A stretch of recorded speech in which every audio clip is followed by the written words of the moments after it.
Assalamualaikum warahmatullahi wabarakatuh. Perkenalkan, nama saya Maafsuri Salahuddin dari kelas SG, yaitu mahasiswa Unindra, dengan dosen pembimbing Ibu Ai Anissa Utami. Saya di sini akan menjelaskan materi, yaitu mata kuliah perpajakan, materi pajak penghasilan pasal 24. Pada slide pertama, pengertian.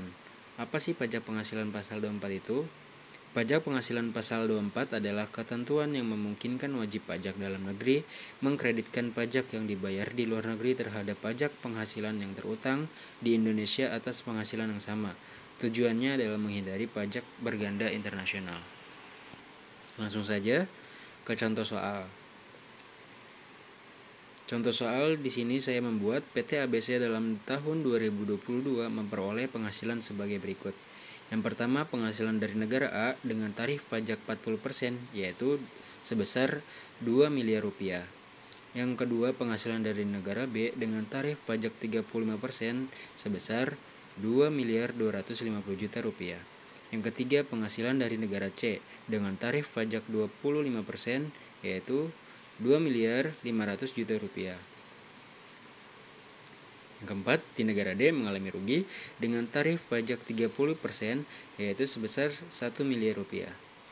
Dan di dalam negeri memperoleh penghasilan sebesar 500 juta rupiah.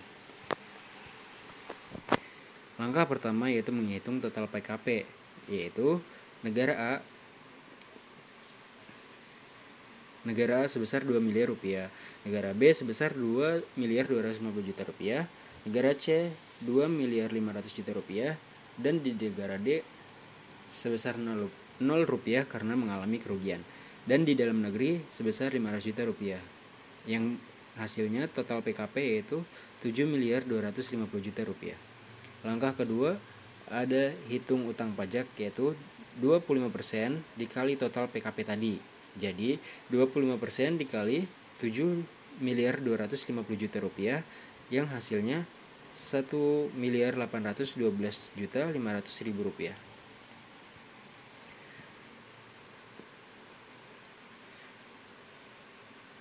Selanjutnya ada langkah 3.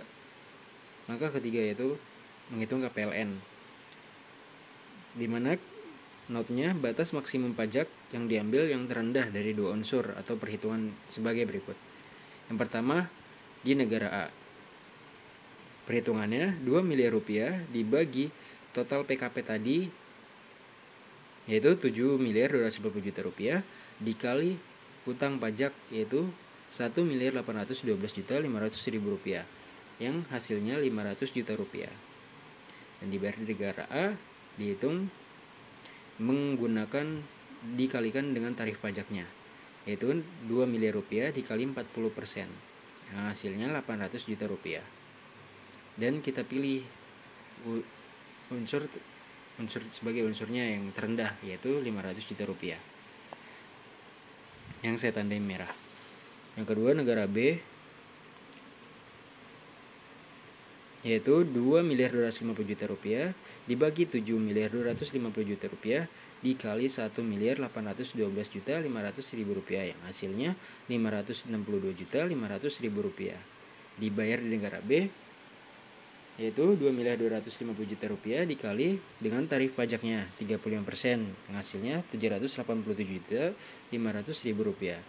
Dan di negara C, 2 miliar 500 juta rupiah dibagi 7 miliar 250 juta rupiah dikali 1 miliar 812 juta 500 ribu rupiah, yang hasilnya 625 juta rupiah.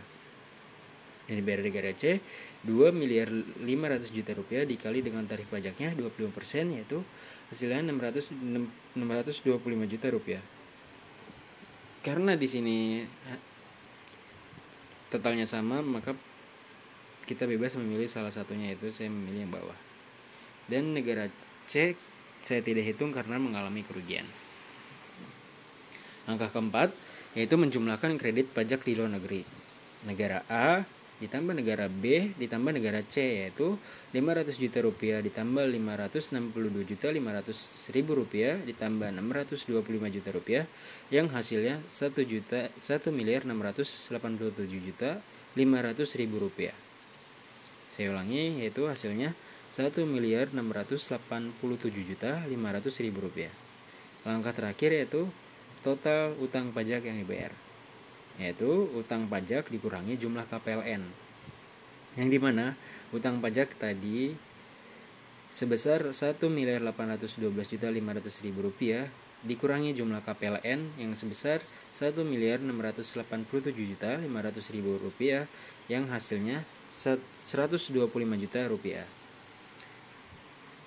Nah, mungkin pertemuan kali ini sampai di sini, kurang lebihnya mohon maaf.